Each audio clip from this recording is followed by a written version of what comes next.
Hi, it's me again. Today is, I think, August 9th. It's been a while. I know it's been a while. But I've just not long come out of hospital. I've just spent 3 weeks in hospital. I've just recently been diagnosed with cardiomyopathy. And yeah, so I've got that, and I've got atrial fibrillation, and I'm still doing some at-home rehab. So I'm at home now, so I'm okay. I'm doing well. I'm a lot better than what I was a few weeks ago. I'm taking some new medications, and I'm doing very well. So I just wanted to thank those people who voiced their support for me over the last couple of weeks. It's been very much appreciated. And I'm now definitely getting some assistance at home and some support, and I'm definitely on the improve. So thank you very much for your help, everyone. Other than that, this is pretty much a book haul video. So I've got some new books over the last few weeks. Some of them actually came today. So while I was in hospital, my partner gave me this book. I'm about halfway through reading it at the moment. It's Stephen King's latest novel, The Outsider.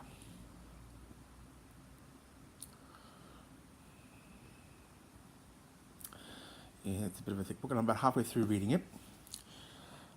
It's very interesting. It's along the similar lines to the Hodges trilogy, in the sense that it is more of a suspense thriller crime type novel rather than a horror one. But it's very good, very well written, honestly. Here's a thing I'll read out the thing on the back about it. Here we go. When an 11-year-old boy is found murdered, forensic evidence and reliable eyewitnesses undeniably point to the town's popular Little League coach. But the jailed suspect, arrested in a public spectacle, has an alibi, and further research convinces Detective Ralph Anderson that the coach was indeed out of town. So how can the coach have been in two places at the same time? As Anderson and the district attorney trace the clues, the investigation expands from Ohio to Texas.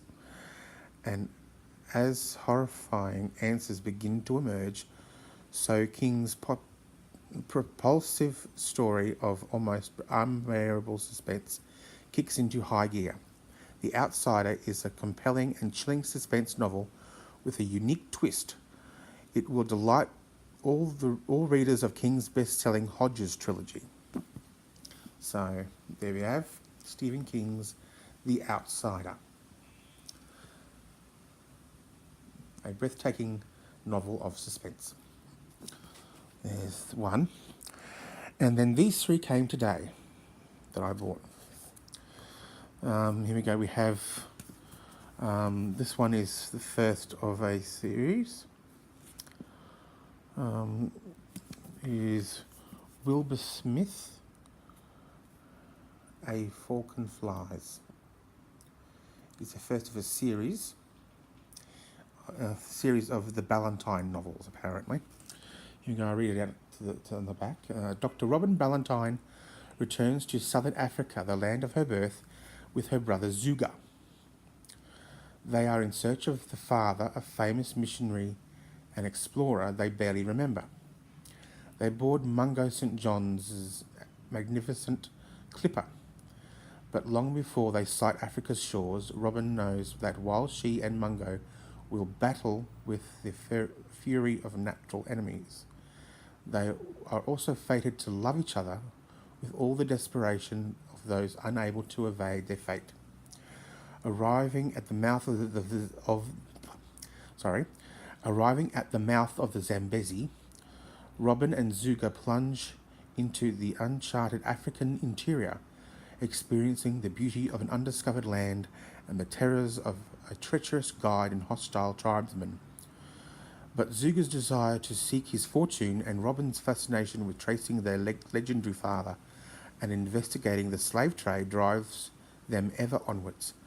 The first of the 4 Ballantine novels, A Falcon Flies, is a remarkable story alive with the obsessions and impossible love of its heroine. So here we have it, the first of 4 novels in the series, Wilbur Smith's A Falcon Flies. There we have it. And the second one to show you, or third one to show you, the second one that came today.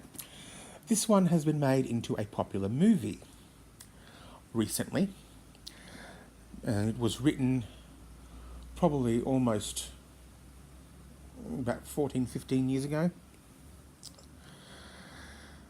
So here we go. It's called The Book Thief by Markus Zusak.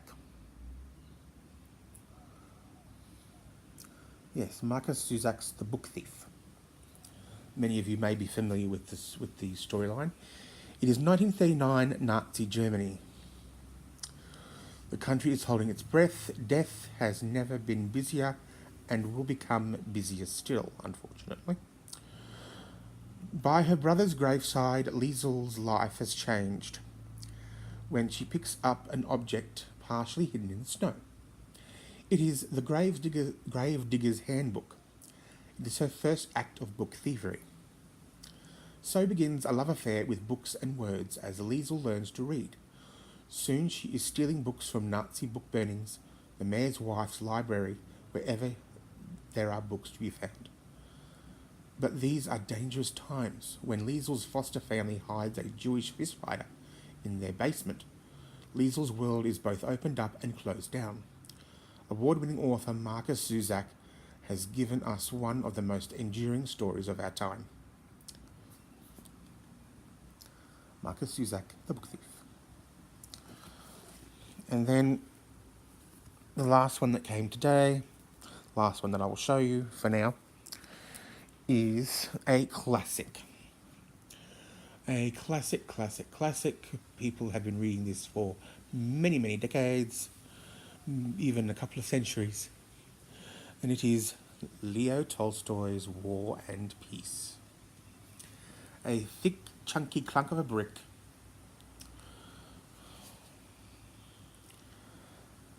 Let the dead bury their dead, but while I'm alive, I must live and be happy. This is part of the Vintage Classics Russians series, released to celebrate 100 years of the Russian Revolution. 100-year anniversary, I'm sorry. So, there's that. So, there's that. And of course, with these books came the usual bookmark from Booktopia. I'm not being paid for this plug. I'm just recommending Booktopia for my personal experience. So, anyway, I think that's enough for today. Today is Thursday, August the 8th, 2018. It is now probably about 3:30-ish in the afternoon, and I am expecting my partner home any moment. My lovely boyfriend, he's gorgeous. So anyway, I'm healthy, I'm happy. And as usual, I sign off by saying, live with passion.